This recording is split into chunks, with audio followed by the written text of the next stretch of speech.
Hey y'all, welcome to the Southern Appalachian Herbal Podcast. I'm Judson Carroll and I'm an herbalist. I'm also a wild crafter, a gardener, and herb grower. I'm coming to you from high atop the beautiful Blue Ridge Mountains of North Carolina, just a stone's throw from the Tennessee line, overlooking the Pisgah National Forest, absolutely surrounded by the bounty of God's green earth. I spent most of my life wandering these mountains and learning about plants from the old timers and all sorts of characters. On this show, we'll talk about herbs and how to use them, how to find them, how to grow them, how to make preparations. We'll talk about a lot of things. We can also talk about permaculture, homesteading, foraging, and living off the land. Most anything, really. You can email me at southernappalachianherbs@gmail.com if you have a question or a comment. You can also contact me through the Grow Network, where I'm a regular contributor and a moderator for the forums. And my blog is, of course, Southern Appalachian Herbs at blogspot.com. All right, y'all. I'm going to sit my guitar down and let's talk about herbs.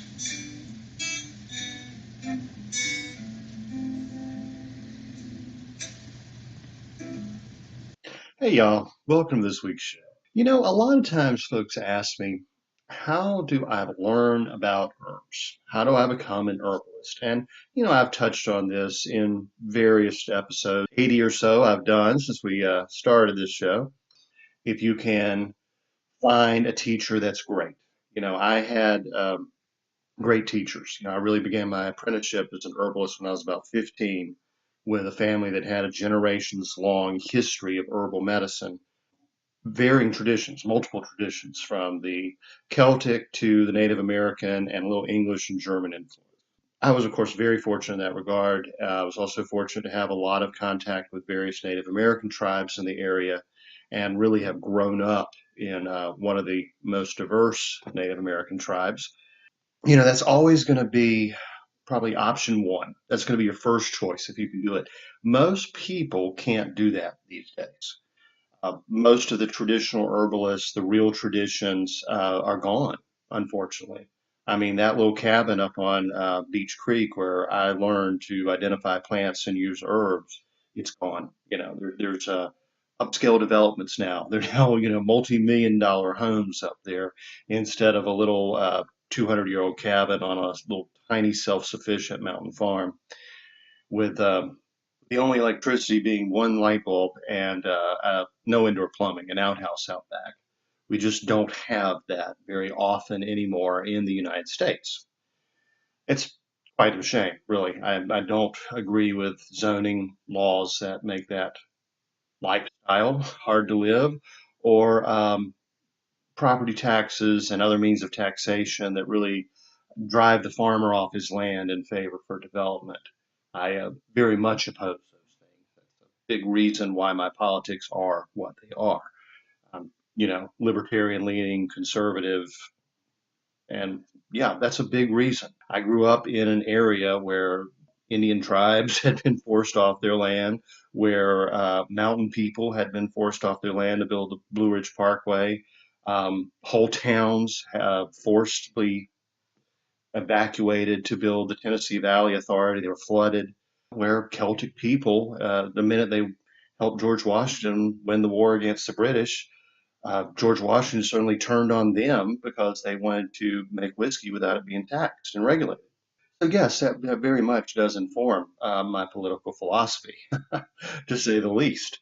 But if you can't find that, of course, there are very many good schools you can go to in person to learn about herbal medicine. There's several actually right here in North Carolina. Some are better than others. I'm not going to weigh in on that subject. You have to investigate them and find the one that's best for you. As I've said before, I think the best herbal medicine you can learn, the best system of herbal medicine, is what grows in your area and how to use what's close at hand. I don't think it is very helpful at all unless you're really going to devote yourself to it as a career, to study an exotic foreign school of herbal medicine, so to speak, uh, like I did for about 10 years. I studied traditional Chinese medicine and eventually found it was just too expensive to continue to practice it, having to buy so many of the formulas pre-made or import so many of these exotic herbs. And also found it didn't work for me as well as what grew right at my back door. And I think that's a trap that a lot of people fall into thanks to marketing. But of course, some people will find traditional Chinese medicine or Ayurveda more appealing or more effective for them, and it's well worth learning that school. For me, I would rather stick with my native herbs. I would not like to wish, as was said about Thomas Jefferson's taste in food, he hath he hath abjured his native victuals. That was the great slander, actually one of several great slanders thrown at Thomas Jefferson when he was running for president.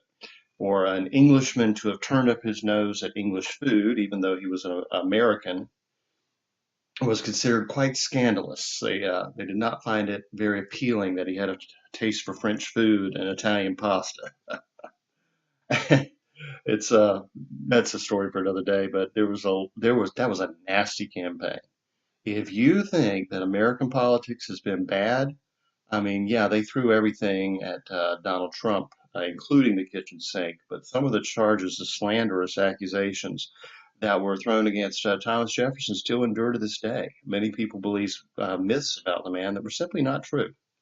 Um, Moving on, Thomas Jefferson is a real hero of mine, so I can get rather defensive in his regard. Next would come online instruction. Now, there are some excellent herb schools online. I've taken part in some of them. I teach, herb classes online. I do them for free. Um, I've taken some good free ones. I've taken some good paid ones. They're really good. And if you have one that you can interact with the instructors, I think that could be very beneficial. And, in this age, in this era, where it's like a new week, a new pandemic, what's going to hit us next? I guess it's monkeypox now, right? Let's see if we can trace the origins of that one. How did monkeypox get into the United States? Yeah, I better not go down that road. Last time I tried to trace the origins of a pandemic, I got kicked off Twitter, Facebook, and YouTube. I'm going to say at this point, I'm not worried about monkeypox. I've got my antiviral herbs on hand, and I just recently took the entire chapter of my book, Herbal Medicine for Preppers, Homesteaders, and Permaculture People, on herbal antivirals and posted it on my Substack, judsoncarroll.com or Judson Carroll Master Herbalist if you're looking for me on Substack for free. I would encourage every one of you, everyone listening, to go pull up that article if you don't have my book. If you do have my book, that's wonderful. Thank you very much.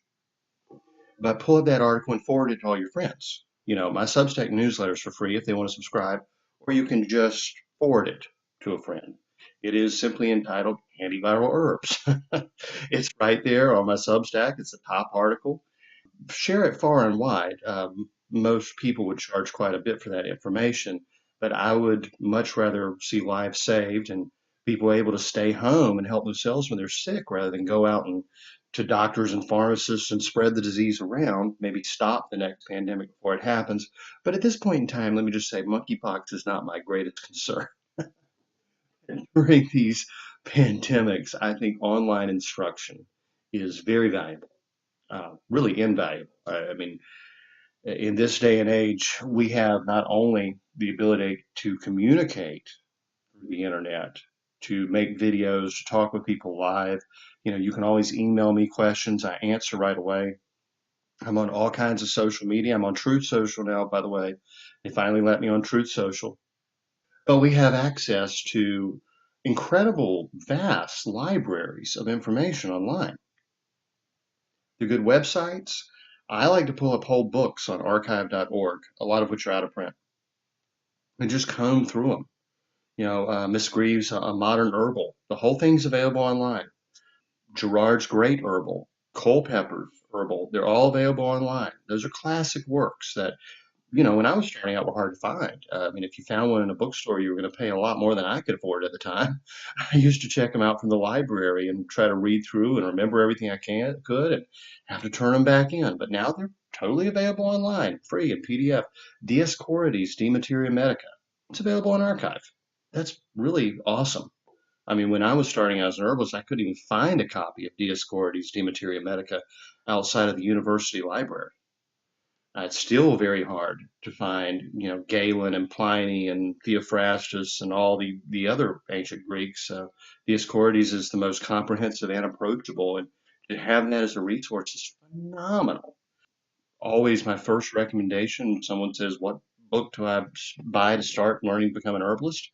I say, "Well, go ahead and buy my books." I'm on Amazon. You can get them. They're inexpensive, and I can answer any questions. But I think the best book for beginners would be one of Maria Trevin's books. She wrote three or four books. I think my favorites are Help from God's Garden and Help from God's Pharmacy, something like that. She was the one that, as I've mentioned before, she really brought German folk medicine back to the forefront. I love her stuff. One, because it's simple, it's common sense. There's a good history, a solid foundation in German folk medicine, really going back to the monastic medicine of the Middle Ages. But for much of, say, the late 1800s into the mid 1900s, German folk medicine was the only intact school of herbal medicine that was openly practiced and legal, and actually court cases supporting the practice of German folk medicine. That's where we get Father Nape and Father Kunzel and Brother Aloysius and all those great herbalists of the Germanic speaking areas. I mean, this is not just Germany, includes Switzerland and Austria and all that. And they really preserved almost 2,000 years of herbal knowledge, and Maria Trevin helped bring it forward to us in the 1970s and 1980s, and I think her books are wonderful. I absolutely love her books, and for me, it's really nice because where I live in the Appalachian Mountains, the same plants grow that grow in the Alps and that grow in much of, say, the Black Forest, and that school of herbal medicine is very translatable to me. So those are some options, right? But really, the question I get asked the most is how do you remember all these herbs? Right? I'm a certified master herbalist. That can mean different things to different people. I mean, what being a master herbalist may mean to one person could be very different to another person. You could be a solid clinical herbalist that has set formulas and treats issues a certain way, and you're just really good hands on treating people. That's a good definition, in my opinion, for a master herbalist. I think what comes to mind would be Maurice Messague. Maurice Messague was, by any account, a phenomenal and certainly a master herbalist. He came from a very unique folk tradition that was passed through his family of using just a couple of dozen herbs, not a whole lot of herbs at all, that would be gathered fresh from the wild. He didn't like to use a bunch of dried herbs. He liked to use a bunch of fresh plants and not taken internally. His entire school, his entire tradition of herbalism, it was basically based on hand and foot baths, making a strong tea or decoction of these herbs, and for certain set time, so many times a day, soaking your feet in them or soaking your hands in them, sometimes taking a full bath or a sitz bath, as they would call. That is so different than nearly every herbal tradition in the entire world where we use teas and tinctures and all that. We take herbs internally. But he became the most famous herbalist in the world in the 1950s and 60s. He treated princes and princesses and movie stars and singers and great artists. He was an absolute celebrity in France, allowed to practice herbal medicine even though it was illegal. He was that famous. To me, that's a master herbalist. Now, he did not use more than maybe two, 3 dozen plants at most. He had certain formulas for kidney issues. He had another formula for liver issues. He had another formula for fertility and one for impotence, and you can go down the list. He had certain formulas for eczema and skin conditions, one for asthma. These were set formulas that he had been taught by his father, who I think was taught by his grandmother, and it went down through the family, and they're phenomenally effective and really an excellent school of herbal medicine that I would encourage anyone to look into. Another herbalist may spend decades, literally decades, studying in traditional Chinese medicine before they would consider themselves to have mastered the art. For me, it's really, I guess, threefold. I have a working knowledge of between 300 and 400 herbs. I know what their uses are. I can identify them in the wild. I think that's very important. And I know how to grow most of them. I mean, some of them don't grow in my region, but most of them do. And when someone says, can you offer me any suggestions for whatever I'm dealing with at this moment? I will listen to them. And I, by law, do not offer advice. I don't say use this herb. I don't diagnose or treat any condition, but I combine my knowledge of herbs and what they do with what the person's telling me about what they're dealing with, and a little bit of knowledge about energetics, kind of looking at their body type, understanding their diet, understanding their environment, and kind of narrowing that list of herbs down to what's going to probably help that person more than, say, what other people might recommend, just based on the condition alone. I factor in the individual. And so that is how I feel comfortable calling myself a master herbalist. It has nothing to do with the certifications I've earned. It's the knowledge I have and my ability to use it. Of course, I've also written 7 books. You know, I have a working knowledge of 300 to 400 herbs and how to use them for individuals. That's my definition. That is really something that's very hard to translate. That's going to be as individualistic to the student as it is to the student's practice with their clients if they become a clinical herbalist.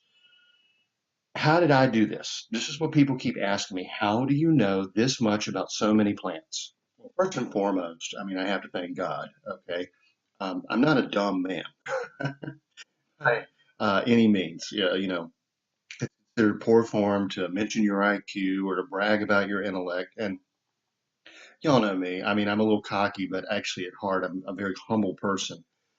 I have learned some of life's greatest lessons from hardworking, barely educated, even illiterate people who would not have ranked very high on the IQ scale, but who had a great deal of wisdom.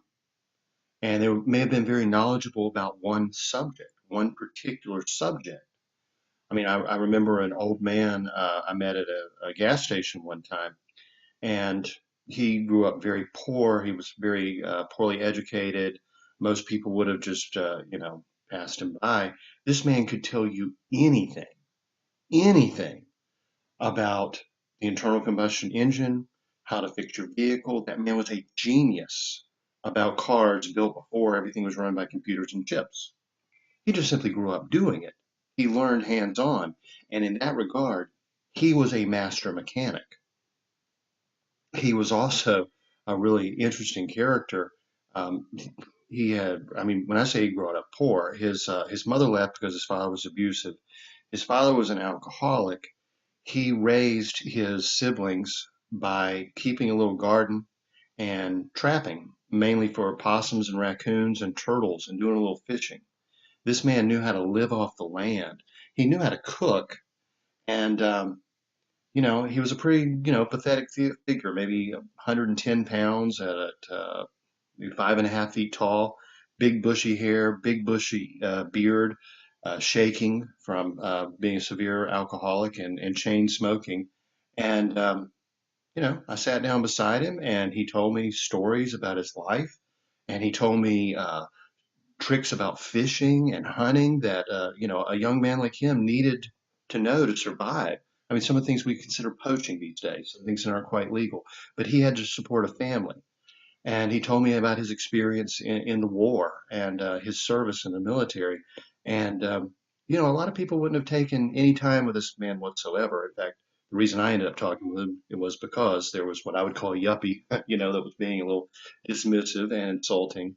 And I offered him one of my cigars and sat down beside him, and we just started talking. His life experience and his heart, which is something they don't teach in school. To me, that's more valuable than someone that has 5 PhDs. So that when I say that, yeah, I've got a pretty high IQ, I'm technically a genius.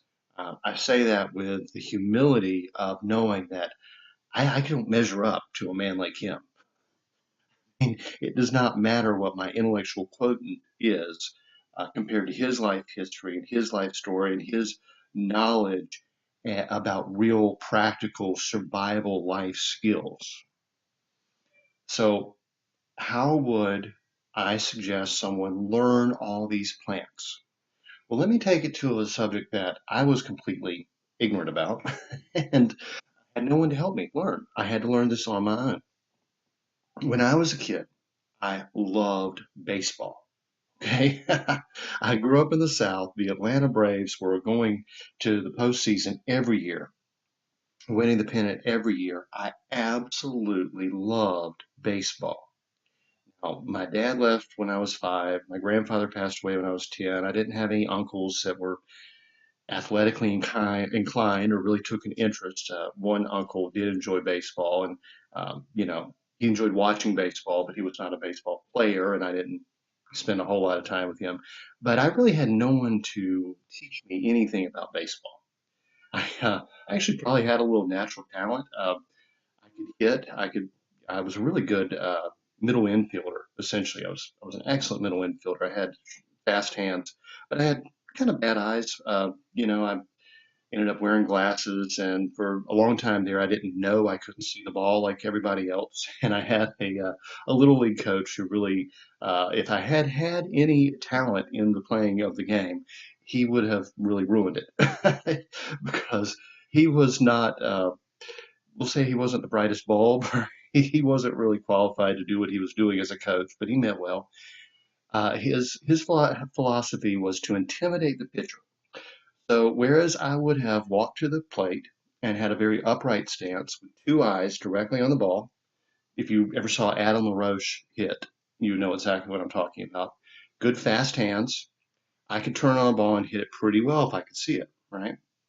Well, he had everybody glare at the pitcher, crouch down, turn your face halfway to him so you can only see him with your lead eye. I mean, that would have been my left eye, or someone left-handed would have been their right eye, and really squint and glare at him.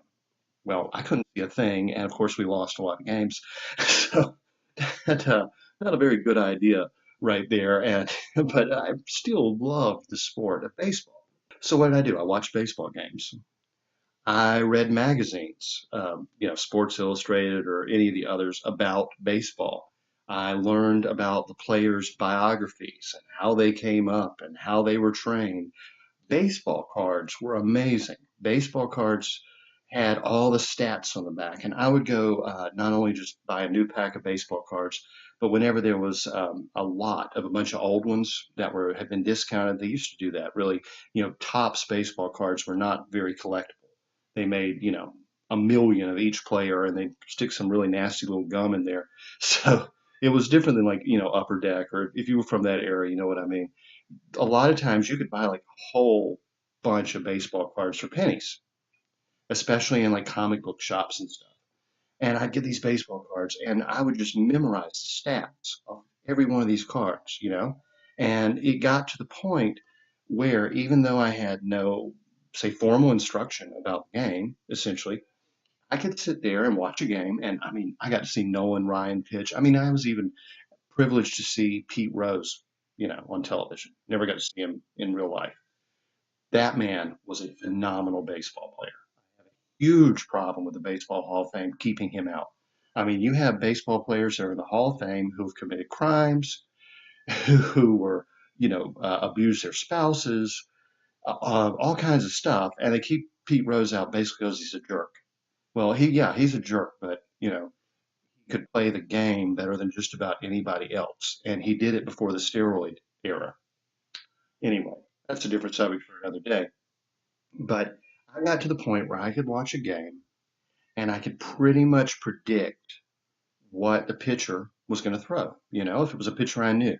I mean, of course, being a Braves fan, I mean, it was Greg Maddux and it was John Smoltz and it was Tom Glavine.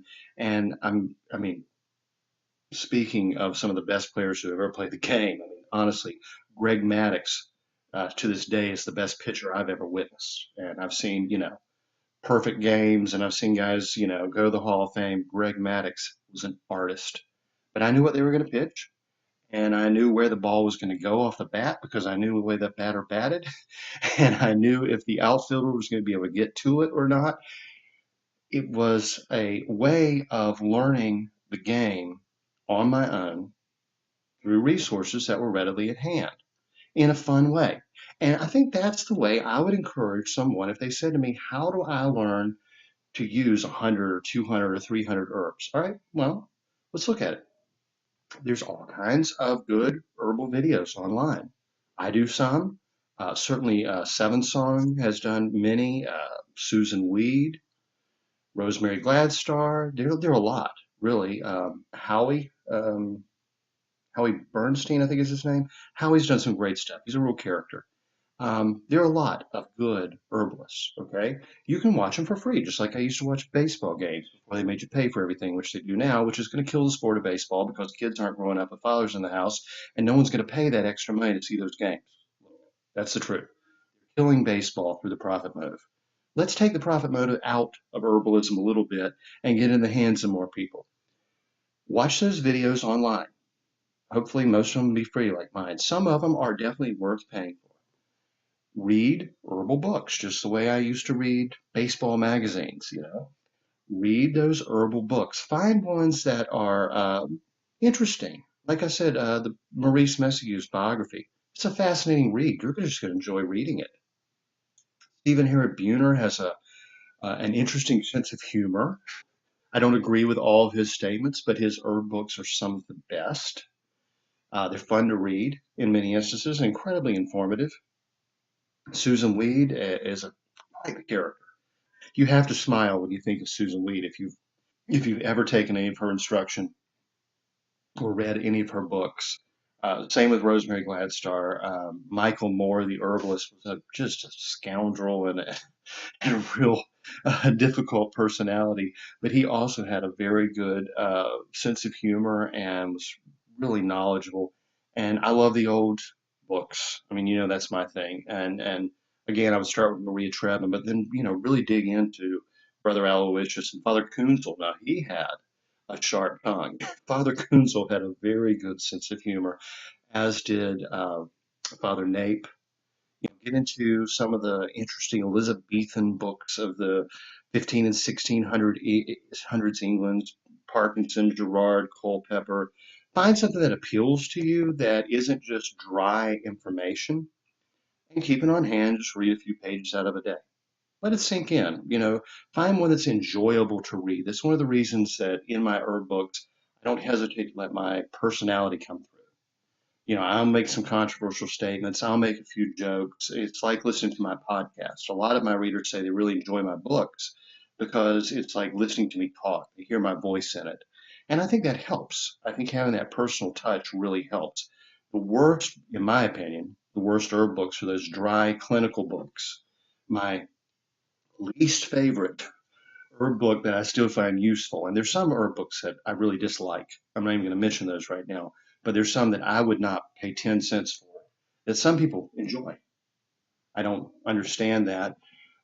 But each person is different. You have to tailor your journey to your personality. My least favorite herb book that I still find useful and turn to a lot is the Physician's Desk Reference for Herbal Medicine. It is something like, I don't even know, it's over 1,000 pages, a giant book. I mean, if you hit somebody with this book, you would kill them. it's, I'm looking at my Bible over here. Okay, that book would be 3 times the size of a Bible. I mean, it's heavy. It's a good 5, 6 pound book.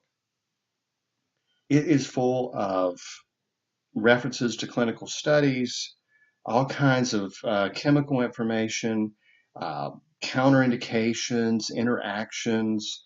It is dry. It is very dry and dull and boring, but it's still very useful. So there's some options to get going on that. You got some books to read. You got some videos.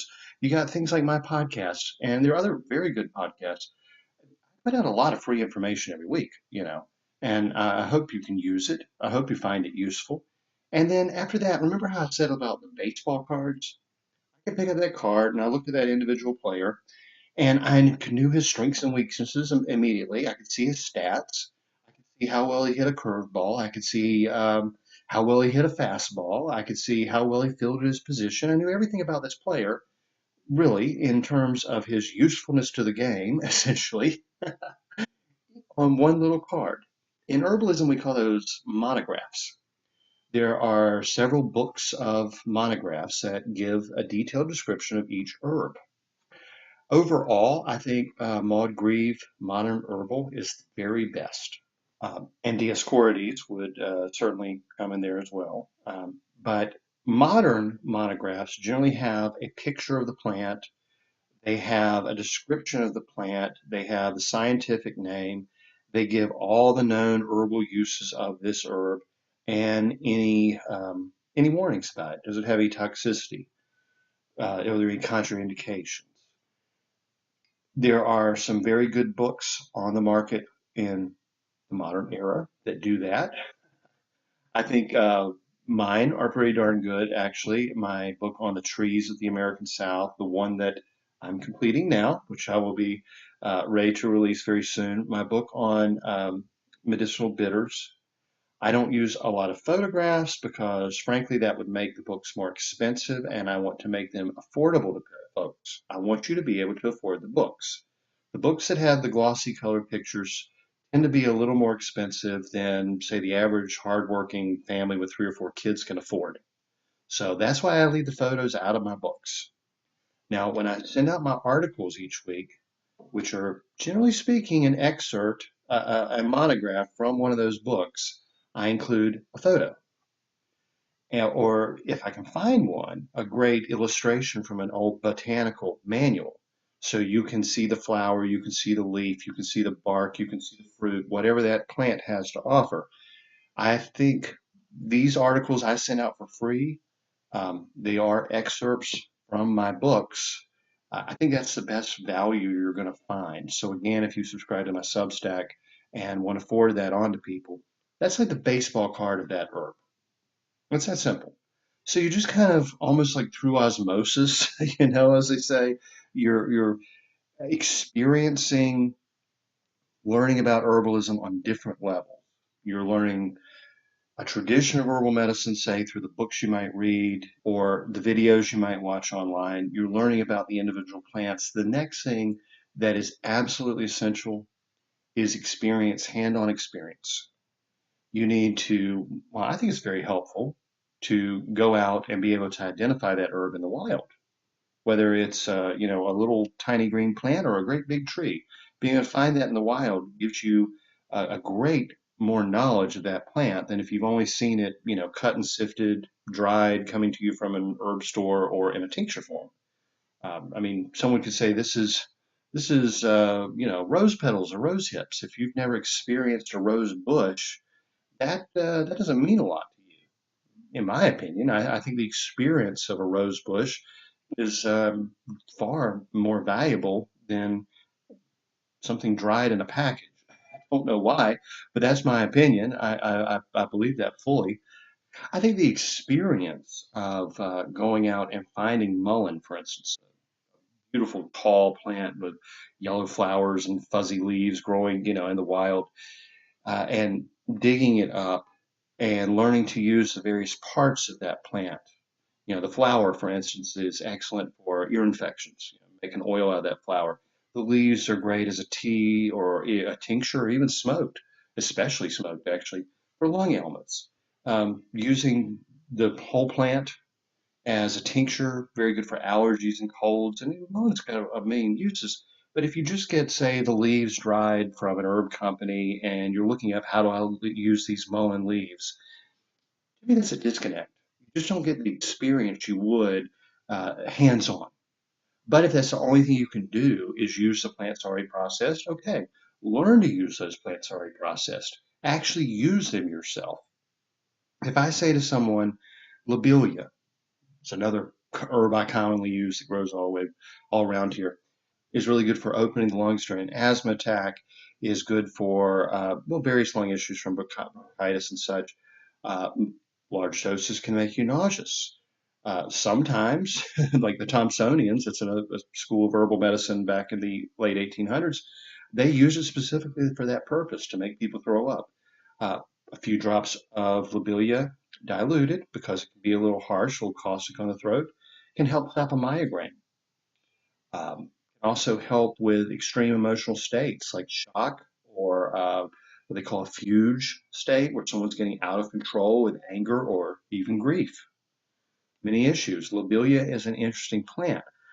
I can't tell someone all the uses of lobelia unless I've used it myself, unless I've actually experienced it. But I don't think anything can beat hands on. So there you go. That's a way, that's sort of a system, so to speak, that anyone of any income level in any place in the world with any amount of knowledge or life experience can begin to become what I would call a master herbalist. And, a piece of paper that says you are certified in something is just a piece of paper. Someone else said, yeah, I think you're good. I'll sign off on you. Here's a piece of paper. The folks that taught me, they had no pieces of paper. Their literacy level was not what we would expect in modern times. I mean, Rosie was very literate. She could read and write and everything, no problem. Um, I don't know how well Ray Hicks actually could read and write. I mean, their folk tradition was passed down through the generations, and they were more knowledgeable about herbs and their uses than most folks who are certified in herbal medicine. I don't put a whole lot of stock in formal education. I believe much more in experiential education. I think one time it was said about Benjamin Franklin. I thought this was a great quote. In that era of early America, Benjamin Franklin, Thomas Jefferson, they were self-educated people. There were schools for the elite and wealthy, and most who could sent their children to England or France for education. France was especially popular in the South, by the way. But these were self-educated men. They were some of the most intelligent people the world has ever known. I mean, they studied philosophy, they studied science, they studied mathematics, they studied uh, foreign languages. These men spoke multiple languages. They studied history. They were diplomats. They were scholars. They were politicians. They were economists. Benjamin Franklin, as I think everyone should know at least, made great strides in his scientific experiments. I mean, he literally proved, among many other things, I mean, he was an inventor. He invented all kinds of stuff, really. I mean, the man was brilliant. Um, but at the time, it was thought that perhaps lightning was electric in its nature. It had not been proven.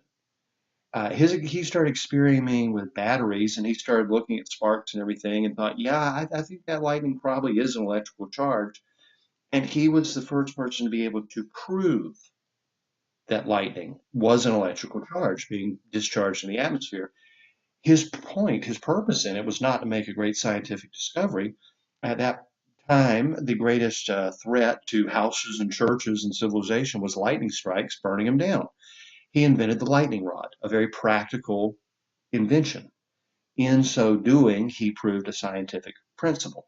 He made great astrological discoveries. He worked with telescopes and all kinds of stuff. And it was said of him, the reason he did so is he was not told what he was not supposed to learn. When you go to school, you get hopefully a fairly general education in the early years, but by the time you get to college, they say, pick your degree, pick your program.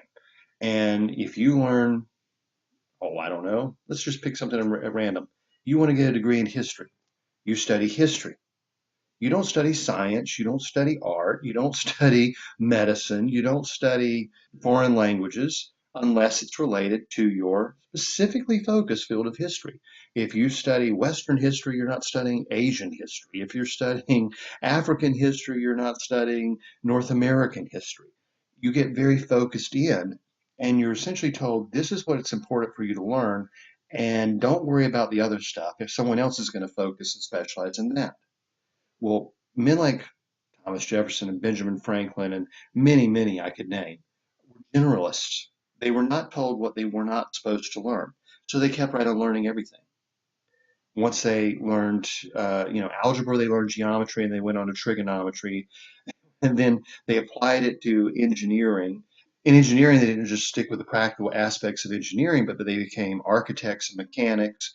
And then they moved on from that to astronomy, and they moved on from that to chemistry. And chemistry, of course, went into, along with botany, went into pharmacy. And they made one discovery after another, and they became truly great men.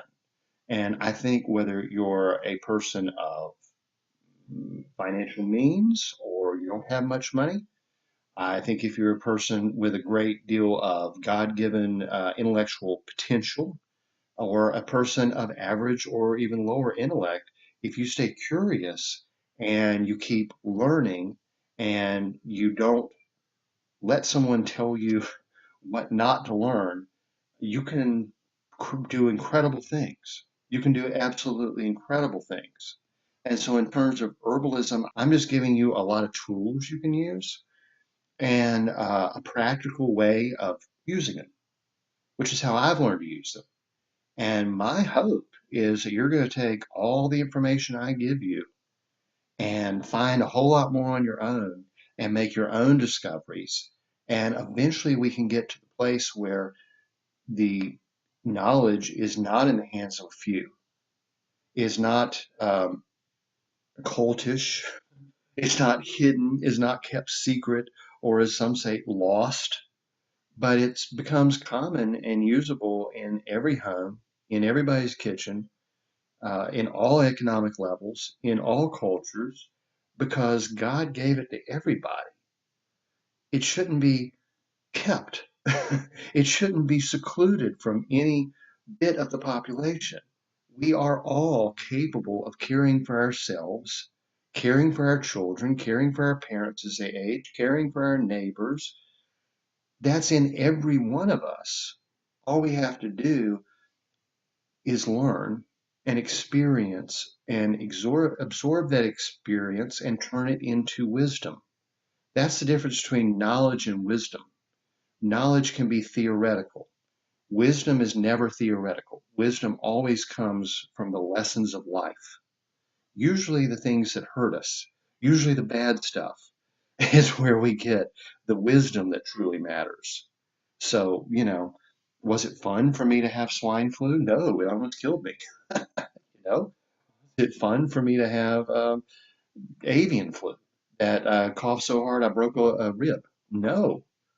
Was it fun for me to have COVID twice? No, but it gave me a whole lot of experience in using herbs to treat myself and get better, and actually gave me a stronger immune system in the long run, making me less likely to catch the next awful pandemic.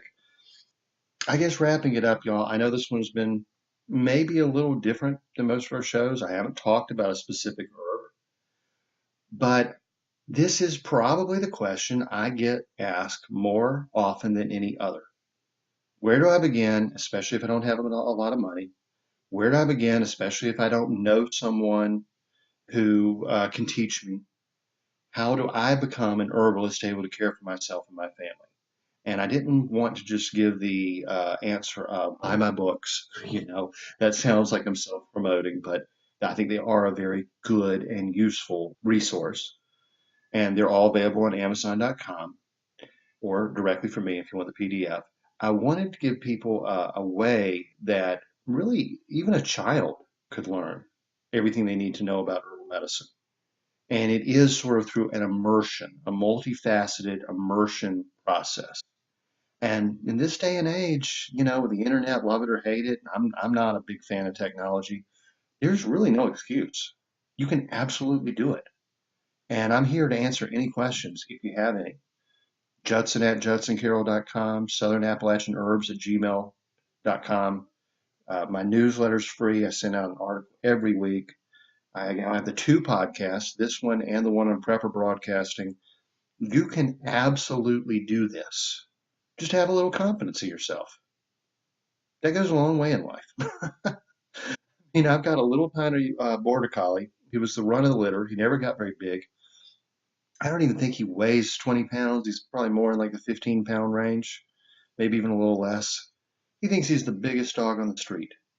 He'll come up to a German Shepherd or a Great Dane. He stands up on his hind legs and just struts right up to that big dog and stares him down, and the big dog thinks he's a giant. A little bit of confidence goes a long way in life, and it's nothing to be looked down on either.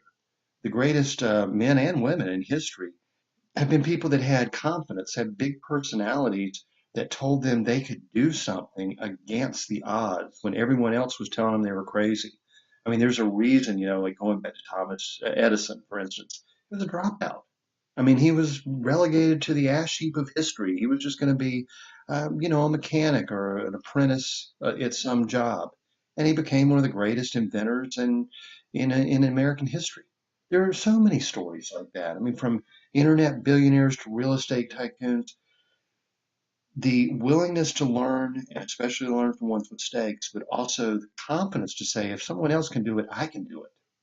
And sometimes I might even be able to do it better. And I'm not going to be told what to do.